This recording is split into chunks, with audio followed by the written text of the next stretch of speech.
we're trying to get the word out there. There's been a lot of this during the budget cycle. We had the rooms packed at different meetings. We had opened the back doors to get everybody, allow them in there. So I think there's already a lot of education that's been done. We're just going through and trying to reiterate with the March 3rd date coming up. That's the primaries we have on there. The council approved to put a ballot measure on for a 1 cent sales tax. The real high level is it's a 1 cent sales tax. 15 years it sunsets after that, so that means it's over at that point. The primary use is to backfill for departments that would have reductions when we have to go make some of the bills. Our long-term liabilities have to be paid. Just like taxes, you go bankrupt, you still got to pay them to Sam. In this case, they're still due, even if, I'm not saying we would, but if the city decided to go bankrupt, it doesn't go away. San Bernardino City did that, and they went to court with the Earth people, and they can't get out of it. It's a contractual agreement that has to be paid. So we're trying to go through and explain what it is. And we're going to tag team. He's got some historical information in place, sort of what's going on and how we've been working hard, really hard as a city, to get through this big nut, this big elephant that everyone has to take a bite of. Our last go around, there's also trying to pass handouts to everybody. We ended the budget cycle, we ended up with a $300,000 deficit. After cutting, you'll see here in a minute, a number of millions of dollars. But it wasn't just this last cycle. We'll show you from 2009 to actually so before. We've been making reductions in the city for some time. But we got to the $300,000 mark, and the council said, okay, that's some pretty serious cuts we've got to make. Let's just use the $300,000 from our reserves. But on the other side, our reserves have been decreasing annually for some time. So we should have 25% is sort of the minimum range in your reserves. We're about 4.5% right now. So we're getting close to the bottom of the barrel here. I mean, we're probably worth mentioning if you look at these numbers right here. These are actuals that came in for 2018. This is my estimate a year ago. So this is what was in the budget book. We ended up getting closer to $1 million as deficit. 200 was capital, so it really came down to 800,000. That was after holding a number of vacancies. We're just getting hit a lot with state mandates and additional costs that's just exceeding what we're doing, what we're bringing in as revenues. And that's something the state always likes to hand down a mandate, but they don't hand down any money to go with it. So it just eats into our limited supply. And probably you guys, I don't know where everybody works, but we have a lot of part-time people that we use to help with the rec division for the pool and stuff. When they increased the minimum wage, that added 10%, and they're going to plan on doing that for 5 years. Every time they do that, it's about $60,000 to the city just for the aquatic center for us we have to come up with someone in the general fund. And we'll get to it in a minute, but majority of the general fund is public safety, police and fire. So when you multiply that times 5, it's $300,000. That's 3 officers that we have to either get rid of or figure out a way to fund it somewhere else. So just an example of what we're getting hit with. Really, a lot of it's out of our control. So we mentioned that there's $3.3 million in cuts. So let's just sort of show you where it is. We eliminated division, so it wasn't just cutting here or there. We got rid of the code enforcement division. We got rid of economic development. We continue to hold 3 police officers that were held in the prior budget. We also are holding 1 3/4 FTEs in the parks area. Reduce the planning, which is really tough. People may not think there's a lot going on now in Longford. There's a lot of building going on. There's a lot of stuff that has to happen. I will say a lot of it's in the cannabis industry, but even outside that, there's still a lot of other construction and planning issues going on. 1 battalion chief down, and the funding to the chamber was reduced to 0. So we went through and really, this hurts because you don't want to really reduce. We've already seen, and there's more you'll see, we've been reducing services just to try and make things balance. This one I just threw in there because this came up. We were getting some good, professional critiques on when we've been doing this, add this, maybe not go so deep into the weeds. So this is sort of the big overall picture. These are the interest charges that we'll be saving should this tax be approved. When you're looking at a 30 or more, and stealing Dean's thunder, usually does this one. But, you have a 30-year mortgage, you have a 15-year mortgage. You can, maybe we can make the 30-year mortgage, you're going to be paying, your $300,000 house is going to be $600,000 by the time you're done. If we can reduce that, in this case, we're trying to reduce it down to paying this off in 15 years. We'll be saving a minimum of $35 million to the city to pay off these long-term liabilities. We broke it down to the different groups. Public safety is police and fire, and then the miscellaneous is everybody else. They all get lumped into this plan. I talked a little bit about some of the expenses. Healthcare's been going up for us. One of the big ones that really hurt the city was in 1999 through 2004, they upped their pension formulas. They gave a bigger benefit out. When they did that, they were about 150% funded, and it dropped it down to 100. And then I don't know if you guys know what was going on at that point in time. It was the .com. So everybody's making tons of money. So Governor Gray Davis said that this would cost taxpayers a penny by increasing these. And the thing he didn't count on was the recession. So when we gave those concessions out, we were negative about $18 million. It doesn't sound like a lot, but if you figure out how much we were fully funded back then and how much we could have paid, it would have been very small. But what happened is the recession hit, and that became from $20 million up to where it is now at $92 million because we just couldn't pay it off. So it kind of gives you an idea of what happened, what put us in this predicament. So that's the idea behind that was the idea behind the council's direction to do a 15-year tax to try to pay that debt down. And the debt's on two sides of the house for us. It's the general fund and then there's the utilities. So they're both paying relatively close to the same amount. So if the tax happens, we would be able to go to CalPERS and adjust our 30-year mortgage, like he said, to a 15-year mortgage. The payment to that UAL, they call it unfunded pension liability. So we would save that much on the utility side, and we'd be able to keep police and fire by doing the tax. So to me, it makes sense. The other option, if we didn't do the tax, is we would have to eliminate a lot of public safety positions, and the citizens of Wampa would pay more on their utilities. So, and that's because the interest charges, you see, they just keep growing. So that $35 million is, if you were to split that in half of it's utilities, half of it's the general fund. It's a little bit more in the general fund, but it's relatively to give you an idea. And if we were to pay that off quicker, if we were able to pay off in 10 years, if the economy does well, we could save closer to 45 million. So on and so forth. So what Dean was sort of saying on that history is most of the people in the city have already retired. So what has happened is that we're trying to pay now for stuff that happened in the past. There's no way out of it. Like I said earlier, San Bernardino tried to do this. They had a $10 million bill to the state PERS retirement system. They didn't pay it. They were going to go through bankruptcy. PERS went to court. They ended up having to pay back $18 million just for that 1 year. They weren't done by far. They were in the hundreds of millions of what they owe. So there's really not a way to get out of it. So when I say this is backfilling the departments, the bill's going to come due. The council will have to say, we need to pay the bill. What do you do? I call it the quality of life departments. That's library, recreation, parks, the things that are there. We all want them. We all need them. We need to play a little bit more all the time. That's always the first thing to go, or second thing. Usually it's facilities maintenance and whatnot. So we don't have any really maintenance. To give you an idea of how much we're cutting everything. Dishwasher went out in Fire Station 2. We also needed to fix number 1 station because it was literally not put together. It's $1,200 for 2 of them. We're in Dina. Where we find $1,200. Our budget's $34 million, and we're looking for $1,200 to put in 2 dishwashers. So it's really getting very, very tight. Remember I said it was $1 million deficit.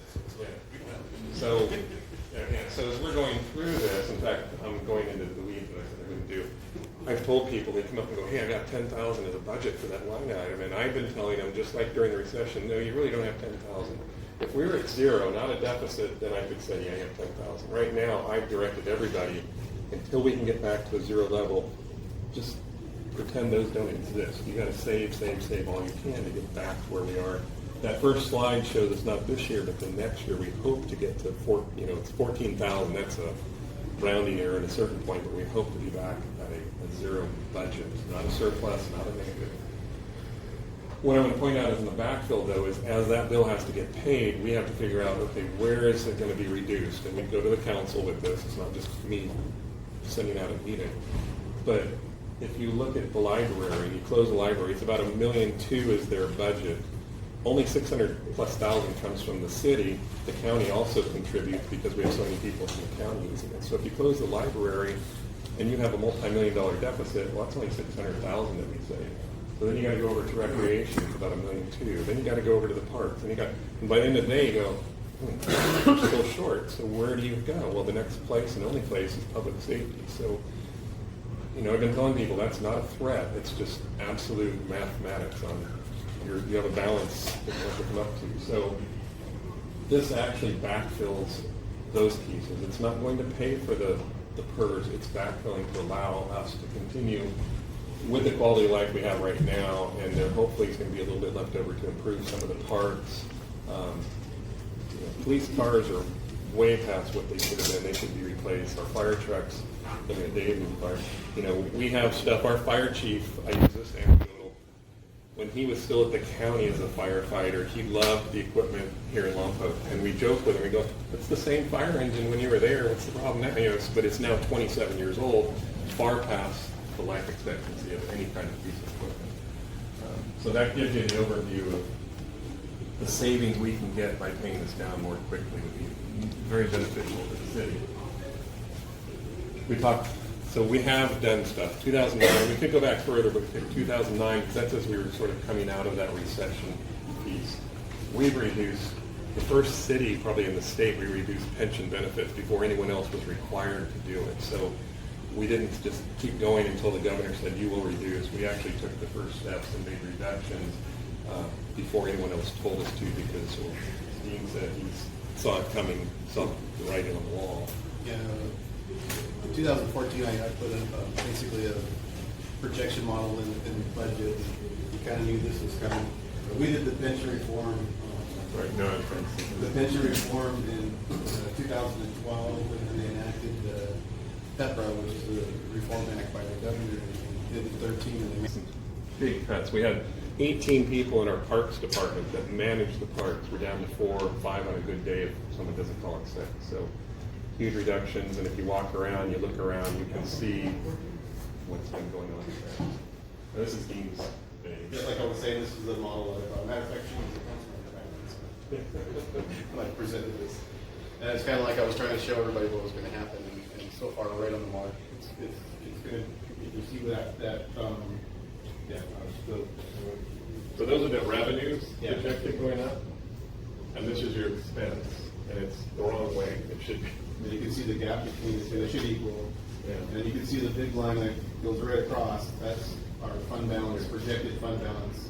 And again, that one he just pointed to, the gold one, that is where our fund balance should be, how much we should have in the bank. And so we're trending the wrong way. We're going down. Expenses are going up. So based upon, see the idea, we're supposed to have 320 million. We have about 230 million in the bank. So we're negative 90 million when it comes to pensions. That's one of the big things that's from this downward spiral. And my projection is we'll probably need to cut 3 to 4 people every single budget cycle every 2 years. And that they're basically required. That's really, like you were saying, that's all that's really left for us to cut in the general fund. So from a business, I used to be in the private sector for a long time. You either cut your costs, increase your revenues, do a little bit of each. That's the same thing in the government.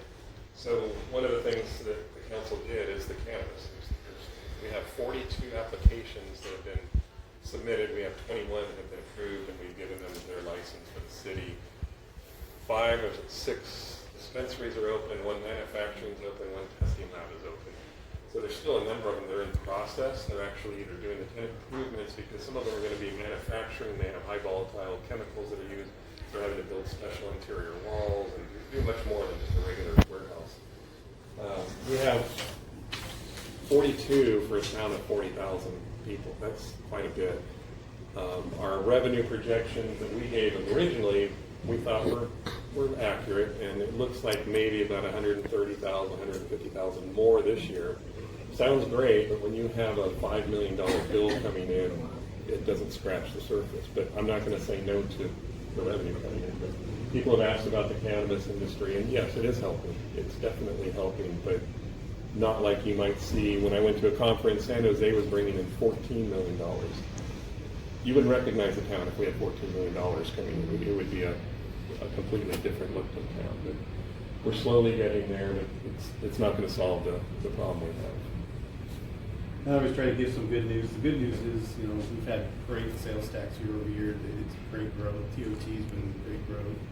We saw almost 6% increase in the valuation on assessed rolls for property tax. So that's what we get, part of a portion of that we get from the city. Much higher than we anticipated. Our utilities are doing really great. The fund balance is all really solid and stable. So there is some good stuff going on. So, if people say, why are you always going after police and fire? You're just making it sound worse. Well, here's the makeup of the city. So if you look at it, you have three areas: the planning, building, and engineering. Those are all sort of self-funded because you come in for a building permit, that's paying for that person's salary. Same thing with planning, same thing with engineering, we get reimbursed for those costs. So it's not really a hard cost to the general fund. I think Dean had told me engineering was, for 5 or 6 people in engineering, it was about $100,000 cost to the general fund because they get most of it reimbursed. So that really only leaves a few others, and in general government, most of that is your HR, payroll, IT, things that you're going to have because people want to get paid if they're going to be doing the work. So it doesn't leave very big pieces of the pie to fix this problem. And you can see public safety is the largest piece. That's not just this city, that's every city. That's what it is, because public safety is the priority. It also makes it very difficult. Like if you look at the top one, building inspection at 1.1, you build something, you pay for a lot of it. Hopefully that gets down to zero eventually. It's what it's supposed to be. So the general fund, you can't really say anything like that. Because when you want, a permit, you're paying for it. It's not, usually the general fund doesn't pay for it. So. The other one, so Dean mentioned it, sometimes it's difficult, as we got into the weeds on some of this before, was without doing anything, most likely, it's a very good likelihood, utility rates would have to go up because this interest charge keeps going, and the utility rates that pay their portion of that PERS piece, it's not going to have enough in the bank accounts for them, so we have to increase the rates to cover just the interest charges, not really paying off the principal every month. With a sales tax, when it comes due, the public here in town are only paying about 34% of that $5 million that comes in. We only pay about 34%. The other part is everyone else that lives outside or businesses that are coming in. You have the village, Mission Hills, businesses coming in. They all make up about 66% of that total amount. So if you look at it and say, let's don't do anything, utility costs would most likely have to go up. That's 100% to everyone that lives in here. This way, it really is pushing that cost out to people that are coming into town that aren't part of it. So I see it as a benefit. It's kind of hard to get your head around this. If you were to take how much the utilities are going to go up, versus how much you pay at the register for the goods you buy, they're almost identically the same numbers. But I think that was kind of interesting. But the sales tax actually attacks the principal that is owed, not just the interest charges. It will pay that down versus the other one. We're just trying to make those credit card payments every year, and you're not really paying down. They're just making money off it. That's when we offered up, and this is one place I've been, that we offered up 6 different ballot measures. That's quite a few. Usually staff will say, here's 1 or 2, but we offered the council 6 different versions of this written in different ways. And the idea is to maintain and improve public services, all public, that's public safety, parks, rec, whatever we want to do. So we're hoping to do that. At that time, when we did this, we see $21 million. This was done a while ago, so now we have year-end numbers, so it's increased the amount. The 4.0 is the portion. Oh, okay. The 4.8 million, that's today's dollars too, so in 15 years, that 4.8, as costs go up and whatever else, more businesses come in, more people come and buy, that'll also increase too. That's in today's dollars. Yes, when we put that together, it was closer to 4.8.